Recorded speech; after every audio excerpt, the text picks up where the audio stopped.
even at school, the art class had a project where you could do a band's design on the back of your denim, and the school was judging it. Are you keen on embroidery? Everybody was going home at night with that needle and thread, you know, like really manly. Digging it out, you know, hey, we're into rock. Smart. And one band, more than any, made denim de rigueur through several eons of heads down, no-nonsense, mindless boogie. The #1 rock and roll band in the land. Will you welcome Status Quo? Amazing. When you get a bit older, you'll never admit to being into them at all because it's like so uncool. They did everything with 3 chords that anybody could possibly do. I like the Quo, and I don't care who knows it. But the hard-rocking Status Quo hasn't always been the status quo. When they started in the late 60s, they were more Lawrence Llewellyn than Led Zeppelin. Ladies and gentlemen, up from number 15 of last week to number 10 of this week, Pictures of Matchstick Men, the Status Quo! It was an altogether frillier and more fragrant Quo who debuted with Pictures of Matchstick Men in 1968. When I first became aware of Status Quo was with records like Pictures of Matchstick Men, and they were dressed in all the Carnaby Street outfits with all the ruffle shirts and stuff like that. Very, very well-dressed, smart boys, you know, playing pop songs.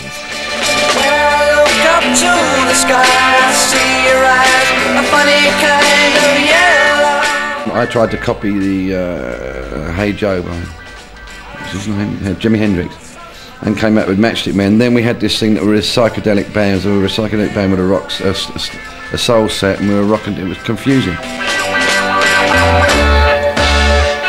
Initially, I mean, we were quite happy to be a pop band. Sort of get up on the stage in front of 100 or so screaming girls was amazing, because that's really what I'd always wanted in my life. It's amazing how quickly that kind of wears off and you want real appreciation for what you're doing rather than because they've seen you on Top of the Pops, you know. Excellent band, Status Quo. This is Big Fat Mama. Quo underwent a mini-evolution and emerged hairier, heavier and louder. We went into the underground scene around London.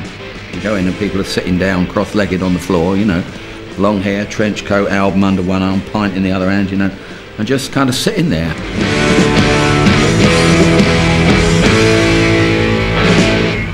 We went on and started pumping this kind of boogie at them.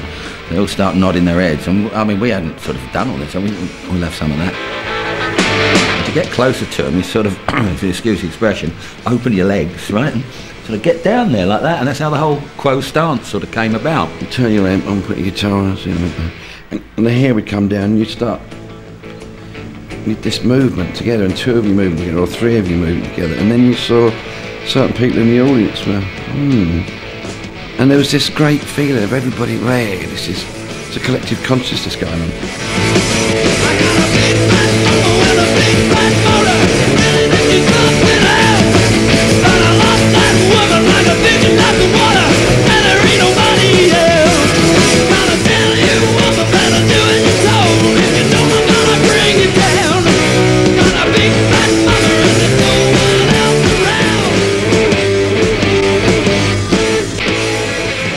The only time you would see anything was at the end of the number when you put your hair back. Oh, there you all are.